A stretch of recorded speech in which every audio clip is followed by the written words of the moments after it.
Why should I believe God is real? Wasn't the Bible written by men? Am I supposed to believe Jesus rose from the dead? Why is Christianity different from all other religions? Prove it. Prove it. Prove it.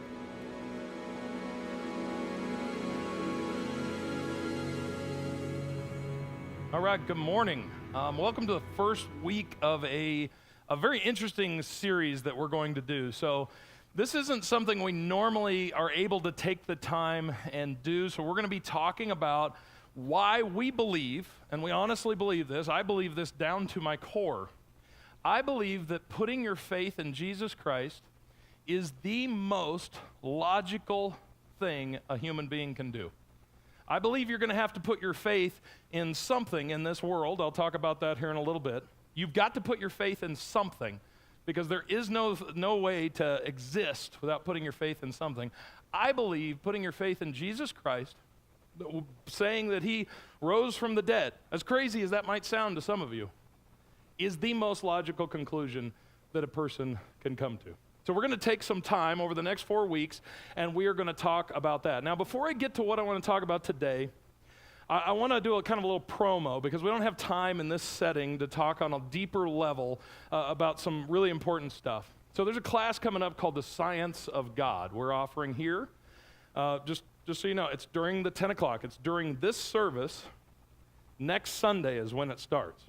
So next Sunday, maybe my bet is we got a really full audience. I bet there's some of you that came here today and that you are very interested in this topic.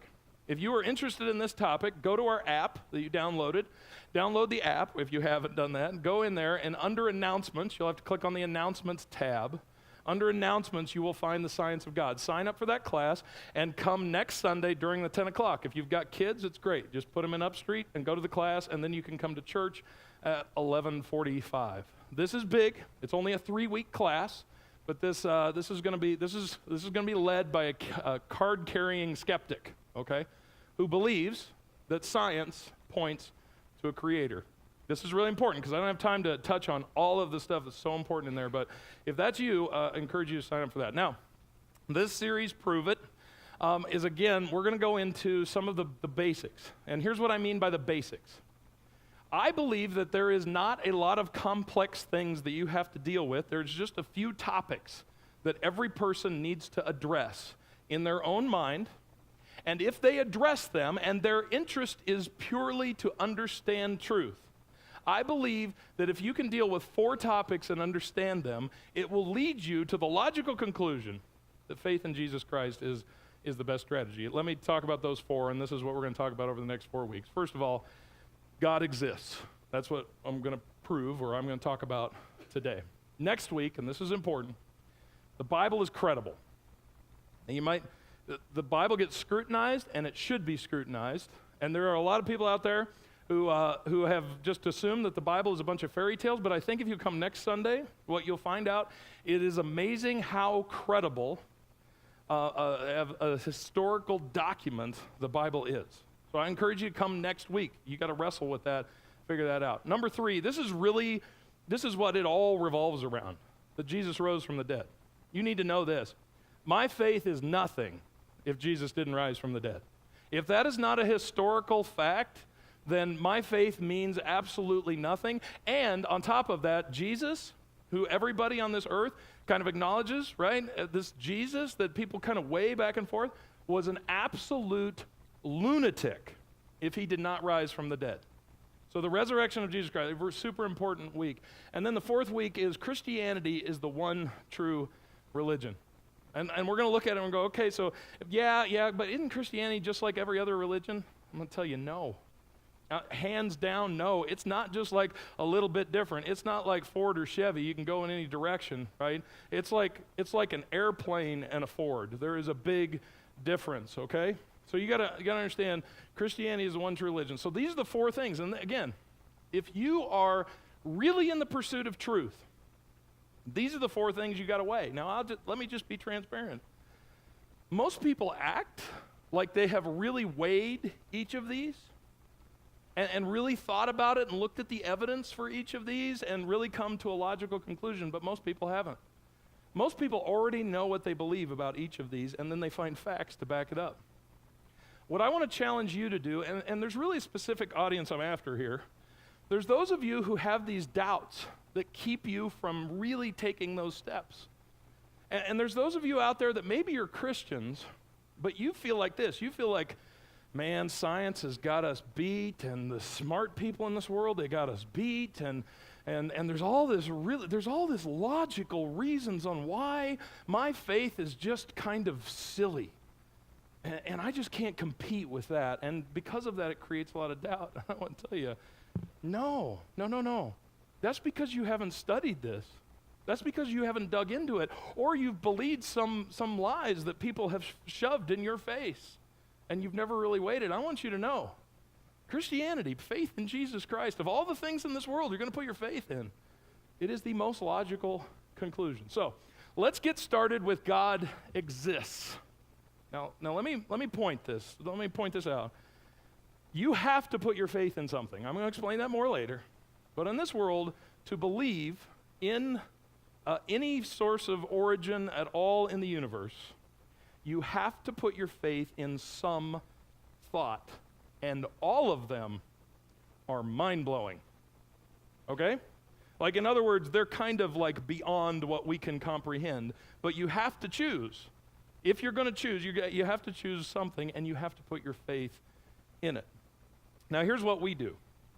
When we're kind of choosing what we believe, we have a tendency to like what the smart people are saying. Just go ahead and admit that. When you are choosing how to think, if you hear somebody that sounds smart, uses big words, is a doctor, is renowned in their field, and they say something smart, you have a tendency to buy in. Can I prove it to you? You ever been watching an infomercial? And some guy's selling a vacuum, and he tells you all the reasons why this is a great vacuum, and then he says, and also, doctors say that this vacuum can increase your health. And then they snap over to a guy in a lab coat with a stethoscope on. Why? I don't know why he brought his stethoscope in, but he's there. In the bottom right-hand corner of the screen, it says, not a paid actor. Ooh. And they go over to him and they say, this is Dr. Fiddlesworth. And Dr. Fiddlesworth says that it has health benefits, this vacuum does. And so he says, in very smart-sounding doctor terms, he says, well, yes, actually this creates a vacuum in your house and it filters the air. And the air in the house has deadly bacteria that can harm your children and cause death. But when this vacuum runs, it sucks in those germs. You could literally save your family's life by buying this vacuum. Now, it's sad, but that works. And people buy the vacuum. And they get it home, they're like, Dr. Fiddlesworth said I'm healthy because of this. They pay $900 for a vacuum that is just a vacuum. Because we as human beings, you got to recognize this about you too, you rely on smart people, right? You watch the History Channel? History Channel's great. I love what it's become. They bring out their smart people. This is one of their smart people that they bring out. Ancient Aliens. You guys watch Ancient Aliens? They bring out these smart people, and I'll tell you what, you watch an episode of Ancient Aliens, and this guy talks for a little bit, and you're like, maybe there is aliens that put us here. Anyway, you kind of watch it because we kind of rely on these smart people that sound smart, and what we do is we rely on their education, we rely that they're experts in their field, and we do this a lot. Excuse me. We do this right from the get-go at school. When you're a kid, who do you rely on? You rely on your teacher. You remember when your teacher explained to you how gravity worked? They explained to you gravity and you went, okay. You have no idea how gravity works. But you're like, okay, that's what my teacher said. You've never proven it, you've never weighed it, you've never done anything with it, but your teacher's a smart person, so you're like, well, that's what my teacher said. We rely on smart people. Listen, I want to tell you this. When it comes to whether or not God exists, whether it's people who believe in God or people who don't believe in God, I want to tell you, you should not rely on smart people. Do not rely on, not that smart people don't have value. There's value in smart people. But here's what you need to know. Smart people will lie to you in order to get you to buy their vacuum. Smart people will believe in something that they don't even believe in order to make their career go farther. Smart people are corrupt. That's the whole bag of, so you don't need to rely on smart people. Again, let me say that, both from a Christian perspective and from a non-Christian perspective. I'll tell you what, people rely on pastors too much. I've been one of the smart people. I know that sounds funny. I've been one of the, I will say something, and people will believe it. I mean, I have got up and I have asked people to turn. I have quoted the book of Hezekiah, and I have quoted it, and I've told people to believe in something based on the book of Hezekiah, only to find out what? There is no book of Hezekiah. There's no Hezekiah in the Bible. I could have done that to you, and you'd have been like, and you were quoting the book of Hezekiah. You would have Facebooked it. Anyway. People rely on smart people. I've watched myself do this. We do this too much. Now let me explain why this is. Because if you go out there to try to prove the existence of God, and you're looking for facts, here's what you're going to find. You're going to find a point for point on both sides. You're going to have people who believe that there is no God and we are here by random chance. You're going to find science. You're going to find evolution, right? You're going to find a lot of people over here that are going to make a lot of points. On the other hand, you're going to find a lot of smart people down here. People who believe that God created the earth. Really smart people. And these facts are really good. But you're going to get lost in the argument. You ever do that? You ever watch two friends fight and you forgot about who you don't even know what they're fighting about? And they're just fighting back and forth about it, and you're just like, wait a minute, I forgot why I even care who's right. I'm just into the argument. If you go out there and you study, and I want you to study, I'm not telling you to study, but if you go out there and study, what you're going to be able to find is this. You are going to be able to find a point for point. Every topic that is brought up will have a non-Christian, no belief in God viewpoint. And every point you can find a counter and opposite of a really smart person telling you the opposite. Can I show you how this will work? If you go out there and really study this, here's what you're going to find. You're going to find really smart people who have lived an entire life, who are good scientists, who then approach ancient earth science, because there's a difference between science and ancient earth science. Let me just highlight that for just a minute. Ancient earth science is not provable. Like, if you come up with a hypothesis, because this is how science works, you come up with a hypothesis and you prove it. That is how science works. Ancient earth science cannot be proven. You cannot prove something that happened over the course of millions of years ago. It remains only as a hypothesis. So anyway, you've got people down here who don't believe in the existence of a God, and they might say something like this. There is no way that humans and dinosaurs could exist together. It's just not even possible, because dinosaurs existed millions of years ago, and humans came into the picture a way later date. There's no way that humans and dinosaurs could possibly exist in the same world because of the fossil records, and also because, I mean, have you seen Jurassic Park? I mean, and it's obviously dinosaurs are terrifying and they're big, and there's no way that they could possibly exist at the same time. And you'll hear that and you'll go, oh, well, there you go. The smart guy said it. And then you go down over here and you will find a creationist, somebody who believes in God, and they will say, well, actually, just a few years ago, we found soft tissue in dinosaurs. Soft tissue in dinosaurs. They found this, and they found this repeatedly. There is soft tissue in dinosaur bones. There is no way that soft tissue can exist for more than 10 or 15 or 20,000 years tops. Just no feasible way. This one finding alone disproves that dinosaurs lived millions of years ago. There's no way, unless there was one or two rogue dinosaurs that somehow hung out somewhere for millions of years. It's just not even possible, right? So you go, okay, well, so there you go, point for point. Then you go down here and you talk to somebody again who doesn't believe in God, and they'll show you this. You remember this from your science books? I'll show you this. You got down on the bottom, you got the evolution process, you got all the fossil records, and this person over here is going to talk about how there's all these transitions of fossils, of evolution. Every species that exists has evolved, and there's all kinds of these in between, and here's where the fossils can be found. You remember seeing that in your textbooks? I remember seeing that in my textbooks and thinking, okay, so if I dug down in my family farm, right? If I dug down deep enough, I'd find that. Because that's what you're led to believe, right? And then you'd go down here and you'd find another smart person. Christian, believes in God, and he'd say, where's that at again? Because I would love to take my family on a vacation this summer, and I would love to take them to show them that. Oh, that's right. It doesn't exist anywhere. This is a graphic. That's all this is. This is a graphic. It is taken from parts all across the earth, and then it is put in. We have a graphics guy who can work wonders here at the church. He can turn that into anything you want. And it looks like this should exist. You drill down, it's nowhere. It's not in the Grand Canyon. It's not in the top of the Himalayas. It's not in the bottom of the ocean. This does not exist. In fact, do you know how many fossil records that we have transitioning fossil records of? 0.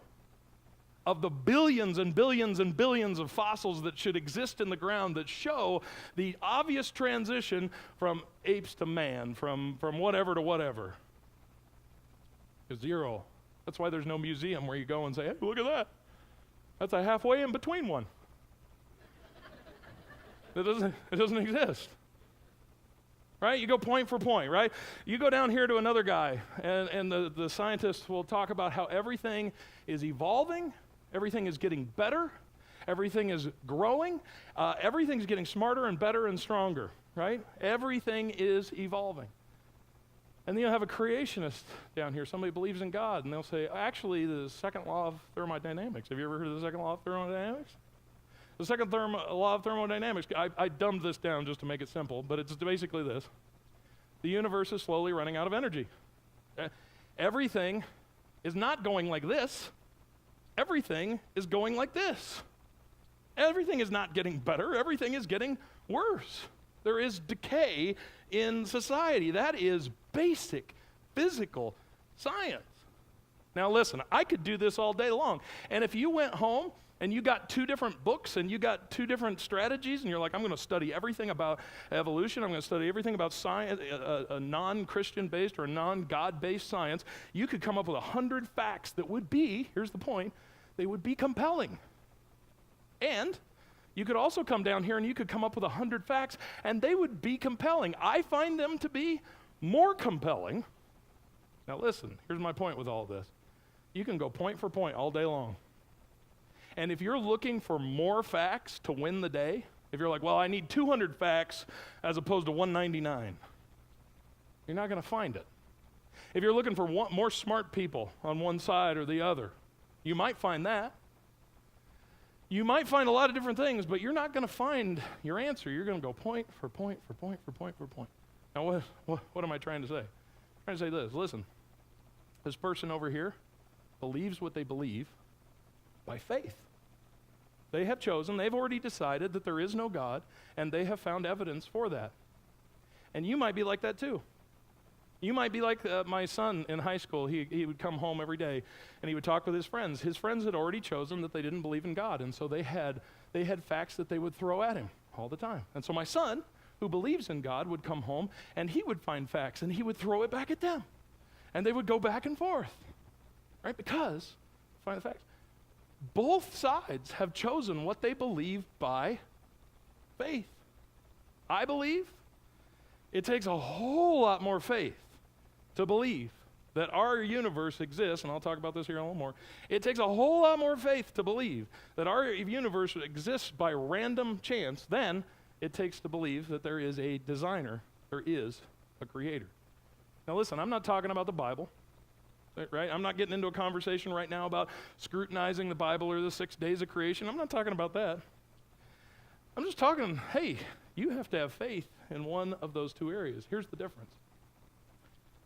I admit that mine takes faith. Right? How many people love the movie Nacho Libre? Go ahead, raise your hand. It's funny, but it's actually the way we think. Nacho is a man of faith, and his other guy is a man of what? Science. He's a man of science, and that's how we think in our world. You either choose to believe things by faith, or you choose to believe facts. That's not that.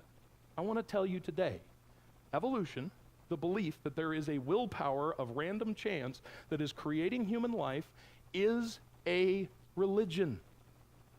Most people believe it before they have proof as to why it is. It's just accepted. You just teach and believe. It is a religion. And if you don't believe that, you are a fool. And you have not researched it at all. You've just believed what the smart people are telling you. Let me tell you this, the belief that there is a God is a religion, and it takes faith. And if you don't believe that it takes faith to believe in that, you are a fool. These are two different religions. So here's what I think, and I think this is what the only proof that God gives us that he exists comes down to something that is not even the point-for-point argument. This point-for-point argument we get lost in all the time. Christians get sucked into this. They get lost in this debate between these two different religions. And I think that the bigger question is actually just so simple. You don't have to have a PhD. You don't have to be a scientist. It's a simple question to pose. Where did it all come from? Where did it all come from? Ultimately, that's the faith decision that every person has to make. Well, I don't know. Where did it come from? Here's how we have to do it. Here's the only defense I believe that God gives for his existence. If you read through the entire Bible, if God is real, God only gives one proof for his existence. Romans chapter 1, verse 18, he goes like this.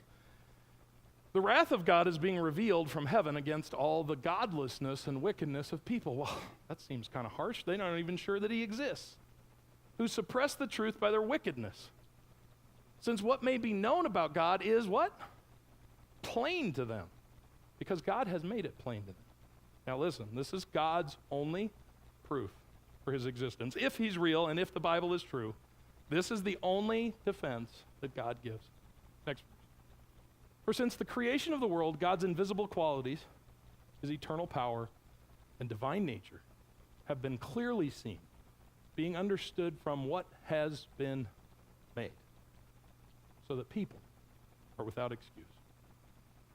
Now listen, I'm not going to have a point-for-point argument about evolution versus creation. There's a lot to dig into. There's a lot of legitimate resources. There's a lot of smart people arguing about that. Can I simplify the argument a little bit? I just want to talk about the origin of everything. What is the origin of everything? You're right, you don't have to be a scientist to figure this out. You just have to ask, because there's only three options. There's not 20 different options. There's just three. Here's what the three options look like. The first one goes like this. Something came from nothing. There was nothing, and then there was something, right? I'm not talking about like there was a little bit of hamburger and then there was more hamburger. I'm talking about like there was nothing. Now, if you want to, just go through this process with me. Imagine nothing for me for a second. You can close your eyes if you want to. You can just stare off at the wall. I just want you to imagine nothing. Okay, ready? I can't do it. Can you do it? Because when I envision nothing, I just envision blackness, darkness. I envision space. I try to take the stars out of it. I just envision space. But the problem with space is what? It's something. We can't even get our mind around what nothing is. So just imagine the best you can that there is nothing. And then all of a sudden one day, there was something.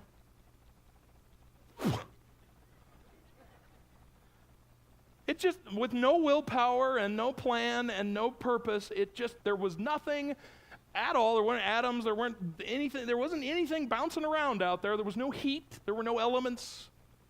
There was just nothing, and then something showed up one day. That takes way more faith than I got. Ain't nobody got time for that. Okay, number two. This is the one that's probably more legitimate for a lot of people. There was something has always existed.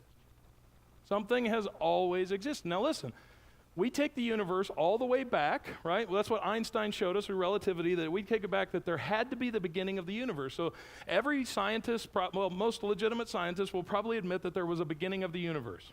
There was a beginning. And it was this little thing that the entire universe existed in. And it was really small. They know how big it was. But anyway, it was that big. And then it got really hot. I'm like, okay. And then it exploded and it turned into intelligent life. And now very complex things happen, right? My milk goes bad. My daughter cries in the shower. I mean, it's just, that happened. So here's where we get sucked into. We get sucked into a debate about this, like what happened and how this happened, and is the earth thousands, millions, or what? How's it? And I'm just sitting here going, no. Where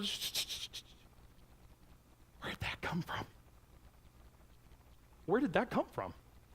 Oh, that's just always been there. It's just always been there? Yeah, because it happened in this Big Bang, and I'm like, shut up about the Big Bang. What is that doing there? No, it's just always been there.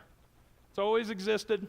No will, no purpose, no reason. It's just always been, and then it created complex life for some reason. Man, that takes a lot of faith. I can't do it. I can't have that much faith.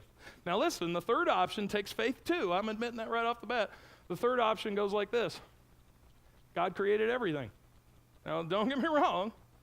Don't get me wrong, that's difficult too. Let's just imagine a God who has no beginning and no creator. Imagine that. I'm going to lay it out here. That's difficult. What was God doing 1 billion years ago? Right? Did he exist in some kind of time? Did he exist as some kind of function? What was God doing 500 billion years ago? What was God doing? I have no idea. I have not been shown what that looks like.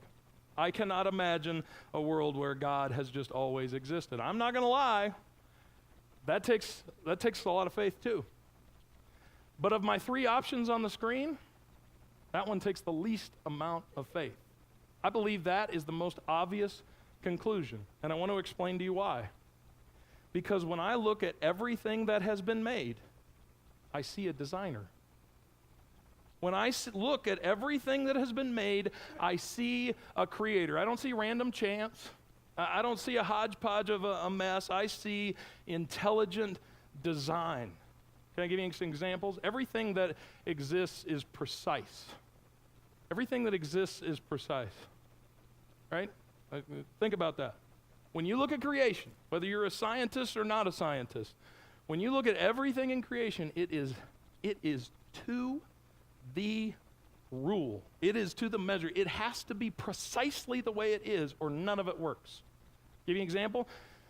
Obvious one. We've been taught this since we were kids. The position of the earth. The position of the earth right outside of the sun, right? If it were, the temperature of the earth ranges from roughly minus 30 degrees to about 112 degrees, right? That's kind of the capability all over the earth. If the earth was just a little bit closer to the sun, it's not like, well, some parts would be uninhabitable. The earth would burn up if we were just a little bit closer. If we were just a little bit farther away from the sun, we would all freeze to death. It's almost like somebody positioned it right there. Well, that's one good piece of good luck. Well, but then you look at the moon, and the moon, if the moon wasn't even there, for one, or if it was a little bit farther away, it would dramatically change what our earth is. You look at the composition of our atmosphere, the air that we breathe and what it's put together of. If that were just a little bit different, none of us would exist, or our lifespans would be very short. Look at the composition of water. Water sustains life. If the composition of water were just a little bit different, we couldn't exist. If the ecosystem were off balance just a little bit, we wouldn't be able to exist. Everything that has been created, everything that I witness and look at with my own eyes is done with precision. All of it. Second thing, when I look at creation, when I look at the world, everything that exists is complex. I'm talking about complex. Like so complex, we can't figure it out complex. Just take one. But the human brain. right? Not even the woman's brain, a human brain. Just playing, people. When you look at the human brain, I just want you to think about what that does. First of all, what's it made out of? It's flesh. It's something we can't even really comprehend when we look at it. We can study it and we can break it apart and we can say, well, this is what happens and this has happened and there's all this stuff and electricity and everything, but that doesn't mean we get it. We just know how it works, all right? So here's this 3 pounds of flesh that exists in every skull. Think about what it does. This 3 pounds of flesh, it processes everything we see, processes every color we see while measuring the temperature or whether or not we're thirsty at the moment, while feeling where we're at, while breathing and blinking, while monitoring our entire body. It does all of that. It processes the world. If we wanted to replicate this, we could come nowhere close to replicating this organically, right? There is absolutely no way we could do that. It is complex, and on top of that, it has emotion. It has this very complex understanding of love. Why would any random ball come up with love? I don't know how the random ball came up with love. But our brain is complex. And it came up with this emotion. There's times where you get angry about very, I'm going to say it, spiritual things. It's our mind. It is complex. Third thing, when I look at everything that exists, it's intelligent. I don't know how else to say that. The eyeball, that baffles everybody. Think about this. At one point, according to the science of the ball, there were living things that couldn't see. Billions of years ago, there was living things that couldn't process light and color and movement. They had no way of understanding what was around them. And then just over the course of millions of years, this happened. And then it could see. Man, that's dumb. That is that is an intelligent design. That is a mind-blowing what that is. That's what the eyeball is very intelligent. Can I make a point? Psalm 14:1 says this. And this is what I think it comes down to. The fool says in his heart, there is no God. To look at what has been created and say there's no creator. I'm not talking about whether it's the God of the Bible or whether Jesus is his son. We're not even talking about that. I'm just saying a fool looks at everything that has been created and goes, nope, there is no maker. Here's how foolish it is. I grew up in northwest Nebraska. We live in a place called the High Plains. There's not many trees, lots of grassland. Hundreds of years before our family farm, there were the High Plains Indians. And the High Plains Indians came across there and killed everything you can imagine from antelope, deer to buffalo. And because of that, our family farm, like many farms up there, are littered with arrowheads. So every once in a while, you'll find an arrowhead. Now, my grandpa and my dad found most of them over the course of their lifetime, and my dad has a little box of arrowheads, and he'd show me what one looks like. He says, you find an arrowhead, you make sure that you bring that in there because that's really cool. We're collecting arrowheads. And I was like, okay. So I would go out, and every once in a while, I'd come back with a rock, and I'd be like, is that an arrowhead? And he'd look at me, and he'd be like, man, you're stupid. Nope, no, son, that's just a pointy rock. And as I grew with intelligence, I realized, oh, an arrowhead. I didn't even know what it was. Somebody took a rock and ground it down. They took some time to make this look like, or made it shape like an arrow, right? So they could put it at the tip of and there's marks on it, and it is clearly designed. It's not just sort of random rock. It's got a point on it. There's a design to it. Now, if you were to look at these arrowheads, it's obvious. They've got a little place where they're strung on there, and I mean, it's just obvious that these are not just some random creation, these are random rock. These have a creator. You would have to be a fool to look at an arrowhead and collect all of them and then take them to the rocks in the river and say, nah, it's just another rock. You'd have to be a fool to not notice that there is There is a precision. There is a complexity. There is an intelligence to this. The only obvious conclusion is there is a creator, and I'm just talking about a pointy rock. God has given us creation. Imagine if you found one of these in the woods 200 years ago. You're just like, man, that's a fancy rock right there. No, you'd look at that and go, wow, some spaceman came. Somebody with intelligence, somebody did something, and why is it frozen? You'd already be frustrated. Anyway, it is obvious that it has a designer and a creator. I hold that people that believe they're God, you're not outwitted, right? You don't. It's not like you're the dumb person and all these smart people. Again, if you believe that God exists, the only reason you believe that is because you're not a fool. It is obvious that everything that we exist has a designer. There is intelligence. It's creator. It is not here by random accident. Now, as we continue on, we're going to start from that premise. Okay, there is a God. Well, but how do we know Jesus is his son? How do we know Jesus rose from the dead? That may be another big jump. But today, if you are sitting here and you don't feel like that there is a designer, I believe that you've chosen that. Or you haven't really studied it without a bias. The truth is, the most logical conclusion is there has to be a designer, there has to be a creator, because everything that exists on planet Earth points to a creator. Let me pray. Father God, I pray, God, for every person in here that has a skepticism, a doubt, that's okay.